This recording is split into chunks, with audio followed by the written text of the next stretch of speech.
Hello दोस्तों, स्वागत है आप सभी का आपके अपने चैनल जेएमएस स्टडी एक्सप्रेस में। तो दोस्तों आज हम लोग बात करने वाले हैं क्लास 10th के हिंदी विषय के गोधुली के चैप्टर 2 के बारे में, जिसका नाम है 20 के दांत। क्या नाम है? 20 के दांत। तो आइए देखते हैं 20 के दांत कहानी से कौन कौन से क्वेश्चन आ सकते हैं, कौन कौन से ऑब्जेक्टिव क्वेश्चन बन सकते हैं। तो आइए देखते हैं। सबसे पहले दोस्तों यहाँ 20 के दांत जो हेडिंग दिया है 20 के दांत, इसके लेखक कौन है? नलिन बिलोचन शर्मा। 20 के दांत के लेखक कौन है? नलिन बिलोचन शर्मा। अब कह रहा है कि नलिन बिलोचन शर्मा का जन्म 18 फरवरी, कब? 18 फरवरी 1916 ईस्वी में हुआ था। कब हुआ था? 18 फरवरी 1916 ईस्वी में। नलिन बिलोचन शर्मा का जन्म पटना में बदर घाट नामक स्थान पर हुआ था। कहाँ हुआ था? पटना में बदर घाट नामक स्थान पर हुआ था।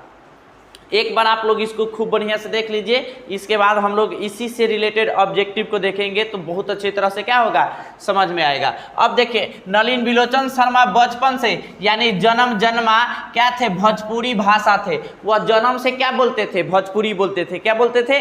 भोजपुरी बोलते थे। ये पंडित रामावतार शर्मा के ज्येष्ठ पुत्र थे। ये पंडित रामावतार शर्मा के क्या थे? ज्येष्ठ पुत्र थे। अब क्या कह रहा है? इनकी माता जी का नाम क्या था? रत्नावती शर्मा था। क्या था? रत्नावती शर्मा था। नलिन बिलोचन शर्मा के माता जी का नाम क्या था? रत्नावती शर्मा था। क्या था? रत्नावती शर्मा था। इनकी स्कूली पढ़ाई जो है पटना कॉलेजिएट स्कूल में ही हुआ था। इनकी स्कूली पढ़ाई कहाँ हुई थी? पटना कॉलेजिएट स्कूल में हुई थी। अब देखिए, पटना विश्वविद्यालय में उन्होंने संस्कृत और हिंदी में एमए किया। पटना विश्वविद्यालय में उन्होंने संस्कृत से भी और हिंदी से भी क्या किया? एमए किया। उसके बाद क्या होता है? वे हरप्रसाद दास कॉलेज आरा में, फिर वहाँ से रांची विश्वविद्यालय और अंत में पटना विश्वविद्यालय में अध्यापक रहे। सबसे पहले वो अध्यापक कहाँ के रहे? तो सबसे पहले वो हरप्रसाद जैन कॉलेज आरा में वो क्या रहे? प्रधान अध्यापक रहे। उसके बाद रांची विश्वविद्यालय में प्रधान अध्यापक रहे और फिर अंत में पटना विश्वविद्यालय में अध्यापक के तौर पर रहे। और ये अध्यापक के तौर पर हिंदी विभाग के अध्यक्ष हुए। ये अध्यापक के तौर पर हिंदी विभाग के अध्यक्ष हुए। क्या हुए? अध्यक्ष हुए। देखते हैं आगे क्या कह रहा है। तो दोस्तों यहाँ है नलिन बिलोचन शर्मा का मृत्यु। नलिन बिलोचन शर्मा का मृत्यु 12 सितंबर 1961 ईस्वी में। जन्म कब हुआ था? 18 फरवरी 1916 ईस्वी में और मृत्यु कब हुआ? 12 सितंबर 1961 ईस्वी में। नलिन बिलोचन शर्मा का मृत्यु कब हुआ? 12 सितंबर 1961 ईस्वी में। 20 के दांत कहानी मध्यम वर्ग के अनेक विरोधों को उजागर करता है। 20 के दांत कहानी मध्यम वर्गों के अनेक विरोधों को क्या करता है? उजागर करता है। यह कहानी सामाजिक भेदभाव मतलब कि जो निम्न वर्ग के व्यक्ति हैं और कोई मध्यम वर्ग के व्यक्ति है, तो मध्यम वर्ग के व्यक्ति ऐंठ कर चलते हैं कि अरे ये तो हमसे तुच्छ है और छोटा है, ठीक है। तो ये सामाजिक भेदभाव। लिंग भेद कहने का मतलब है दोस्त, लड़का और लड़कियों में क्या होता है? भेदभाव होता है कि ये लड़की है, ये लड़का है, लड़का को इस ढंग से पढ़ाना है, लड़की को इस ढंग से पढ़ाना है। अब देखिए दोस्तों, आक्रामक स्वार्थ और ये स्वार्थ वाली भी बात होती है। क्या होती है? इसमें स्वार्थ वाली भी बात होती है। और एक लाड़ प्यार और दुलार से पल रहे कुपरिमाणों का भी इसमें क्या है? बात किया गया है। एक लड़का है जिसको पिताजी उसको बड़ी ही लाड़ प्यार से पाल रहे हैं, तो उसका जो कुपरिमाण निकलता है उसके बारे में इसमें बताया गया है। उसके बाद क्या कह रहा है कि सेन साहब के पास इस कहानी में क्या क्या है, हम लोग उसको क्या करेंगे? देखेंगे।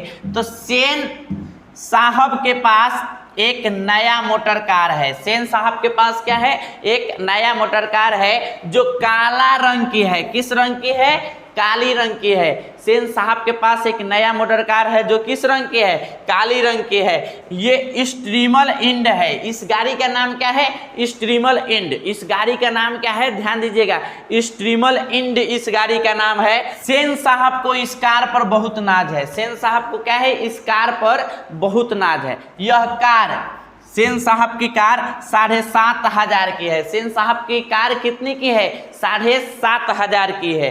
इस कार पर एक खरोच आ जाती है तो क्लीनर और सोफर पर क्या आ जाता है, सामत आ जाता है। इस कार पर एक खरोच आ जाता है तो समझिए कि क्लीनर और सोफर पर क्या आ गया, सामत आ गया। मेम साहब की ड्यूटी क्या थी, मेम साहब की ड्यूटी थी कि इस कार के आसपास लड़के और लड़कियां बिल्कुल भी ना जाए। मेम साहब की यही ड्यूटी थी कि खोखा और खोखी गाड़ी के पास ना जाए। मेम साहब की क्या ड्यूटी थी, मेम साहब की ड्यूटी ये थी कि खोखा और खोखी कार के पास ना जाए। आइए देखते हैं अगला क्या है। अब देखिए, खोखा और खोखी बंगाली शब्द है। खोखा और खोखी क्या है, बंगाली शब्द है। खोखा का मतलब मेरे दोस्त, खोखा का मतलब लड़का, खोखा का मतलब लड़का तथा खोखी का मतलब लड़की है। खोखा का मतलब लड़का तथा खोखी का मतलब लड़की है। खोखा और खोखी कहाँ के शब्द है, खोखा और खोखी बंगाली शब्द है। कौन सा शब्द है, बंगाली शब्द है। सेन की 5 लड़कियां हैं। सेन साहब के कितनी लड़कियां हैं, 5 लड़कियां हैं। सेन साहब की कितनी लड़कियां हैं, 5 लड़कियां हैं। सीमा, रजनी, आलो, शेफाली, आरती। कौन कौन, सीमा, रजनी, आलो, शेफाली, आरती। सेन के कार को लड़कियों से कोई खतरा नहीं है। सेन के कार को इन लड़कियों से कोई खतरा नहीं है। लेकिन खोखा सेन साहब का एकलौता लड़का है। खोखा कौन है, सेन साहब का एकलौता लड़का है जिसका नाम कासू है। क्या है, कासू है। सेन साहब का एकलौता लड़का है जिसका नाम क्या है, कासू है। कार को अगर कोई खतरा हो सकता है तो वो खोखा से हो सकता है। कार को किससे खतरा हो सकता है, खोखा से। सेन साहब की लड़कियों से कोई खतरा नहीं है, कासू से ही उस कार को खतरा है और कासू को ही खोखा कहते हैं। क्या कहते हैं, खोखा कहते हैं। अब देखिए, खोखा जीवन के नियमों का अपवाद है। अब आपसे सवाल पूछेगा कौन जीवन के नियमों का अपवाद है, तो खोखा जीवन के नियमों का अपवाद है। खोखा को सेन साहब इंजीनियर और बिजनेसमैन बनाना चाहते हैं। खोखा को सेन साहब इंजीनियर और बिजनेसमैन बनाना चाहते हैं। अब देखिए, खोखा की उम्र 5 साल है। खोखा की उम्र कितनी है, 5 साल है खोखा। अब देखिए, सेन साहब के पास उनके मित्र आते हैं तो उसमें सवाल पूछता है कि सेन साहब के मित्र क्या है, तो सेन साहब के मित्र अखबार नवीस, अखबार नवीस का मतलब पत्रकार है। सेन साहब के मित्र अखबार नवीस मतलब कि क्या है, पत्रकार है। अब देखिए, सेन साहब को लोग कहते थे कि खोखा को, सेन साहब को लोग क्या सुझाव देते थे कि मालिक खोखा को किंडरगार्टन स्कूल में दाखिला दिला दीजिए। सेन साहब को लोग सुझाव देते थे कि मालिक कासू को यानी खोखा को आप किस में एडमिशन दिला दीजिए, किंडरगार्टन स्कूल में एडमिशन दिला दीजिए। जब सेन अपने दोस्तों से बात कर रहा था, एक बार सेन अपने दोस्तों से बात कर रहा था तो बाहर कुछ शोरगुल की आवाज़ आई।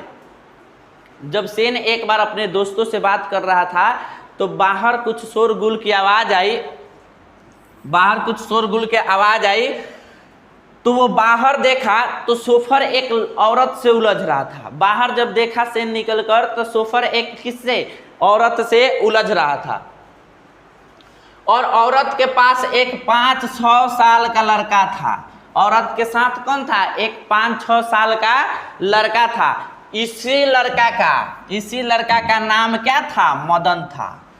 इसी लड़का का नाम क्या था, मदन था। तो मदन की उम्र कितनी है, 5 से 6 साल। मदन की उम्र कितनी है, 5 से 6 साल। अब देखिए, मदन एक मामूली किरानी का लड़का है। मदन एक मामूली किरानी का लड़का है, माने कि मदन के पिताजी क्या है, क्लर्क है। क्लर्क यानी किरानी है। अब देखिए, सेन साहब ने मदन को बोला है कि ऐसे ही लड़के आगे चलकर गुंडे, चोर और डाकू बनते हैं। सेन साहब ने किसको बोला है कि ऐसे ही बच्चे आगे चलकर चोर गुंडे और डाकू बनते हैं। तो मदन को बोला है, किसको बोला है? मदन को बोला है। एक दिन शाम को खोखा खेलते कूदते अपने बंगले से बगल वाली गली में चला गया। एक दिन खोखा शाम को खेलते कूदते अपने बंगले के बगल वाली गली में चल गया। वहाँ धूल में मदन पड़ोसियों के आवारा छोकरों के साथ लट्टू खेल रहा था। वहाँ धूल में मदन क्या कर रहा था? पड़ोसियों के छोकरों के साथ, आवारा छोकरों के साथ लट्टू खेल रहा था। क्या खेल रहा था? लट्टू खेल रहा था। खोखा को देखते ही खेलने का मन मचल गया। खोखा लट्टू देखते देखते उसको, खोखा को क्या किया? लट्टू खेलने का मन कर दिया और हंस कौवे के जमात में शामिल होने के लिए ललक गया। और मानिए कि हंस कौवे के जमात में शामिल होने के लिए ललक जाए, ऐसी उसमें भावना आ गई। क्या आ गई? भावना आ गई। अब देखिए, लेकिन आदत से लाचार बड़े रौब से मदन से कहा कि हमको लट्टू दो, हम भी खेलेगा। लेकिन आदत से लाचार था, वो हर किसी को मार देता था, झपट जाता था। कौन?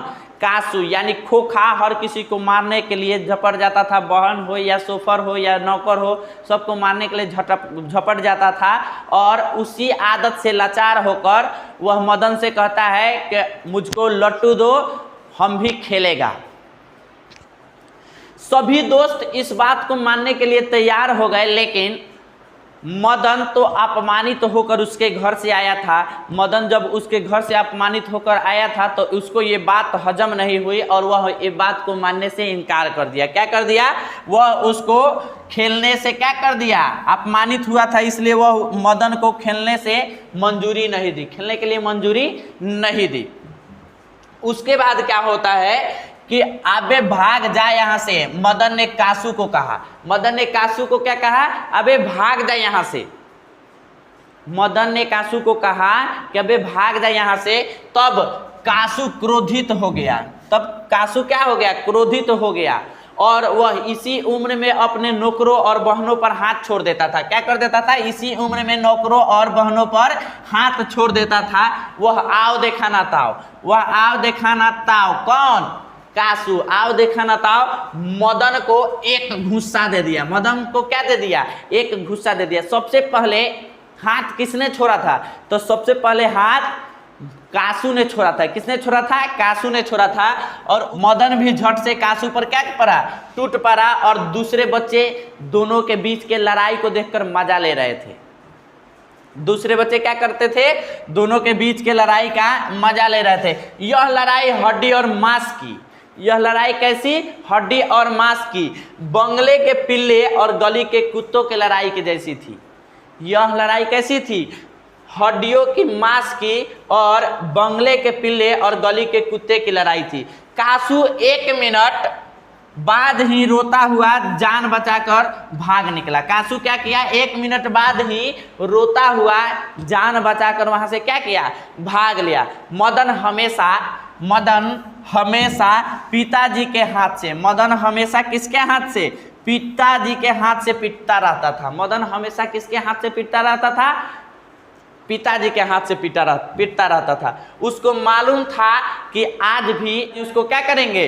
मारेंगे। जब वह चुपके से चारपाई पर सोने जा रहा था, जब मदन चुपके से चारपाई पर सोने जा रहा था, तो उसकी पैर लोटा से लग गई। तब उसकी पैर किससे लग गई? लोटा से लग गई। लेकिन इस बार उसके पिताजी ने प्यार से कहा, शाबाश बेटा। क्या कहा? शाबाश बेटा। क्यों? क्योंकि मदन ने कासू के 2 दांत तोड़ दिए थे। मदन ने कासू के कितने दांत तोड़ दिए थे? 2 दांत तोड़ दिए थे। तो ये थी आज के थ्योरी की बात। और अब आते हैं हम लोग किस पर? ऑब्जेक्टिव पर। तो ऑब्जेक्टिव का पहला प्रश्न क्या है, ये देखिए। ऑब्जेक्टिव का पहला प्रश्न है मेरे दोस्त, 20 के दांत कहानी किस वर्ग के अनेक अंतर्विरोधों को उजागर करती है? तो 20 के दांत मध्यम वर्ग के, किसके? मध्यम वर्ग के अनेक अंतर्विरोधियों को उजागर करता है। क्या करता है? मध्यम वर्ग के अनेक अंतर विरोधियों को क्या करता है, उजागर करता है। दूसरा प्रश्न देखिए, दूसरा प्रश्न क्या है, नलिन बिलोचन शर्मा जन्मना यानी जन्म से कौन सा भाषी थे, कौन सा भाषा बोलते थे, तो वो भोजपुरी भाषा बोलते थे। कौन सा भाषा बोलते थे, भोजपुरी भाषा बोलते थे। आते हैं तीसरे नंबर प्रश्न की ओर। तीसरा नंबर प्रश्न क्या कर रहा है कि नलिन बिलोचन शर्मा की माता का नाम क्या था, तो नलिन बिलोचन शर्मा के माता का नाम रत्नावती था। कौन था, रत्नावती शर्मा था। देखिए चौथा नंबर प्रश्न क्या है, चौथा नंबर प्रश्न है आलोचकों के अनुसार प्रयोगवाद का वास्तविक प्रारंभ किनकी कविताओं से हुआ है, तो ये तो नलिन बिलोचन शर्मा के कविताओं से हुआ है। किसके कविताओं से हुआ है, नलिन बिलोचन शर्मा के कविताओं से हुआ है। आते हैं नेक्स्ट प्रश्न की ओर। तो नेक्स्ट प्रश्न क्या कर रहा है मेरे दोस्त, नलिन बिलोचन शर्मा कथ्य, शिल्प, भाषा आदि सभी स्तरों पर ग्राही थे नवीनता के। किसके, नवीनता के। आते हैं अगले प्रश्न में। अगला प्रश्न क्या कर रहा है, 20 के दांत कहानी कहाँ से ली गई है, 20 के दांत कहानी कहाँ से ली गई है, तो 20 के दांत कहानी 20 के दांत तथा अन्य कहानियां संग्रह से ली गई है। कहाँ से ली गई है, 20 के दांत कहानी कहाँ से ली गई है, 20 के दांत तथा अन्य कहानी संग्रह से ली गई है। आते हैं अगले प्रश्न में। तो अगला प्रश्न 7 नंबर हमारा कर रहा है कि 20 के दांत कहानी किस वर्ग के अंतर विरोधियों को उजागर करती है। 20 के दांत कहानी मध्यम वर्ग के अंतर विरोधियों को क्या करती है, उजागर करती है। ये दोबारा सवाल रिपीट हो गया है। कर रहा है अगला, सेन साहब की मोटर कार थी। सेन साहब की मोटर कार क्या थी, सेन साहब के मोटर कार का नाम क्या था, हमने बताया है कुछ देर पहले कि इसका नाम स्ट्रीमल एंड है। क्या है, स्ट्रीमल एंड है। आगे चलते हैं अगले प्रश्न में। तो दोस्तों सेन साहब की मोटर कार किस रंग की थी, सेन साहब की मोटर कार काले रंग की थी। किस रंग की थी, काले रंग की थी। आते हैं अगले प्रश्न में। सेन साहब की कितनी पुत्रियां थी, सेन साहब की कितनी पुत्रियां थी, तो सेन साहब की 5 पुत्रियां थी। सीमा, रजनी, आलो, शेफाली और एक आरती। सेन साहब की कितनी लड़कियां थी, 5 लड़कियां थी। सेन साहब की 5 लड़कियां थी। आइए आते हैं नेक्स्ट प्रश्न में। तो किससे मोटर कार की चमक दमक को खतरा नहीं था, तो किससे मोटर कार के चमक दमक को खतरा नहीं था, तो लड़कियों से चमक दमक में कोई खतरा नहीं था। सेन साहब की पुत्रियों से उस कार को कोई खतरा नहीं था। आते हैं नेक्स्ट प्रश्न में। और अगला प्रश्न है, सेन साहब के पुत्रियों में से एक थी। सेन साहब के 5 पुत्रियां थी, सीमा, रजनी, आलो, शेफालो, आरती। अब इसमें से कह रहा है कि उनमें से एगो लड़की कौन थी, इसमें ऑप्शन में दिया है, तो 5वीं नंबर आरती। आरती क्या हो जाएगी, ये आरती हमारा आंसर हो जाएगा। और उसके बाद अगला प्रश्न में, सेन साहब खोखा को क्या बनाना चाहते थे, तो सेन साहब खोखा को इंजीनियर, बिजनेसमैन बनाना चाहते थे। सेन साहब खोखा को क्या बनाना चाहते थे, इंजीनियर और बिजनेसमैन बनाना चाहते थे। तो ये हो जाएगा हमारा डी नंबर आंसर। उसके बाद आते हैं कि लोग सेन साहब को उनके बच्चों के लिए कौन सा विद्यालय उपयुक्त बताते थे। लोग सेन साहब के बच्चों के लिए कौन सा स्कूल उपयुक्त बताते थे, तो किंडर गार्डन स्कूल। कौन सा garden school, Kinder garden school. आते हैं अगले प्रश्न की ओर। तो अगला प्रश्न क्या है, मदन के पिता का नाम क्या था, तो मदन के पिता का नाम गिरधर लाल था। क्या नाम था, गिरधर लाल। मदन के पिता का नाम क्या था, गिरधर लाल था। और गिरधर लाल कौन था, तो सेन साहब के यहाँ एक किरानी का काम करता था। क्या काम करता था, सेन साहब के यहाँ एक किरानी का काम करता था। आते हैं अगले प्रश्न में। अगला प्रश्न क्या है, सेनों ने अपने सिद्धांतों को क्यों बदल लिया था। सेनों ने अपने सिद्धांतों को क्यों बदल लिया था, तो सेनों ने अपने सिद्धांतों को खोखा के दुर्ललित स्वभाव के अनुसार बदल लिया था। खोखा के दुर्ललित स्वभाव के अनुसार बदल लिया था। आइए देखते हैं नेक्स्ट प्रश्न। अगला प्रश्न क्या है, दुर्ललित शब्द का शब्दार्थ है। दुर्ललित का शब्दार्थ है, तो दुर्ललित का शब्दार्थ होता है लाड़ प्यार से बिगड़ा हुआ। लाड़ प्यार से बिगड़ा हुआ। आते हैं अगले प्रश्न में। नलिन बिलोचन शर्मा की स्कूली पढ़ाई कहाँ हुई थी? नलिन बिलोचन शर्मा की स्कूली पढ़ाई कहाँ हुई थी? पटना कॉलेजिएट स्कूल में। कहाँ हुई थी? पटना कॉलेजिएट स्कूल में हुई थी। आते हैं अगले प्रश्न में। 19 नंबर प्रश्न हमारा कह रहा है कि सेन साहब अपने पुत्र को क्या बनाना चाहते थे? ये सवाल रिपीट कर गया है। सेन साहब अपने बच्चे को बिजनेसमैन या इंजीनियर बनाना चाहते थे। क्या बनाना चाहते थे? बिजनेसमैन या इंजीनियर बनाना चाहते हैं। आइए अगले प्रश्न की ओर। अगला प्रश्न 20 नंबर कह रहा है, मदन ने कासू के कितने दांत तोड़ डाले? मदन ने कासू के कितने दांत तोड़ डाले? तो मदन ने कासू के 2 दांत तोड़ डाले। तो कितने दांत तोड़े? 2 दांत। आइए अगले प्रश्न में देखते हैं।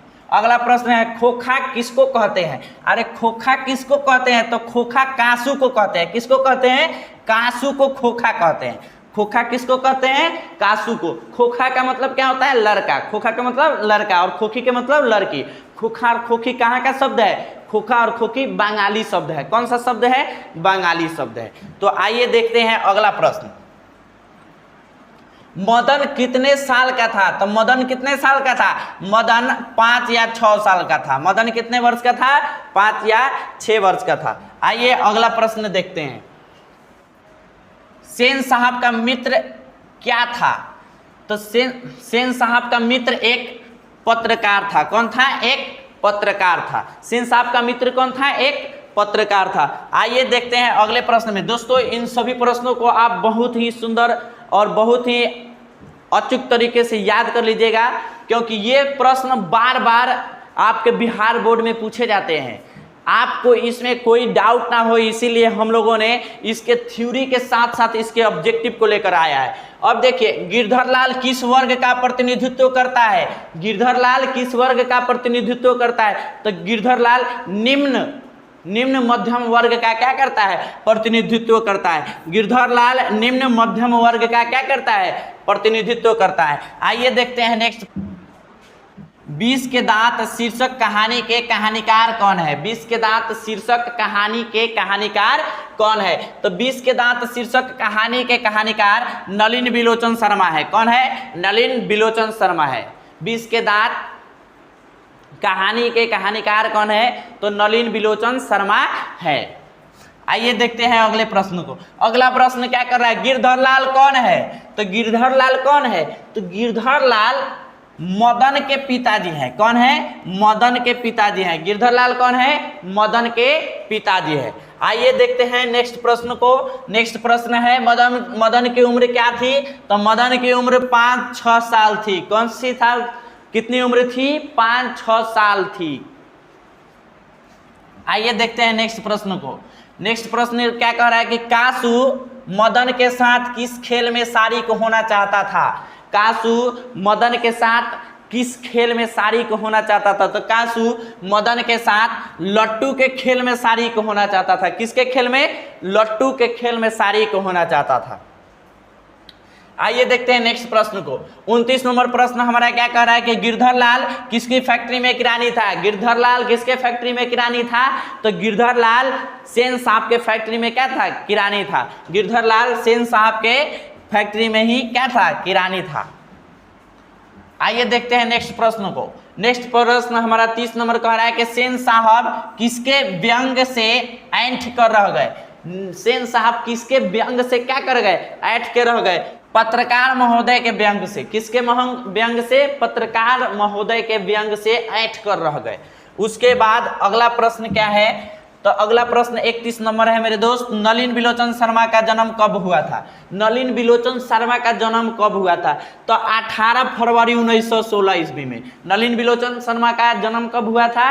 18 फरवरी 1916 ईस्वी में। याद कर लीजिएगा, मोस्ट इंपॉर्टेंट क्वेश्चन है ये सब, और बहुत ही अच्छी ढंग से इसको तैयार कीजिएगा आप लोग। एक एक सवाल को देख कर जाइएगा, क्योंकि इसमें से सवाल आपका छूटना नहीं चाहिए। अब देखिए नलिन बिलोचन शर्मा का जन्म कहाँ हुआ था।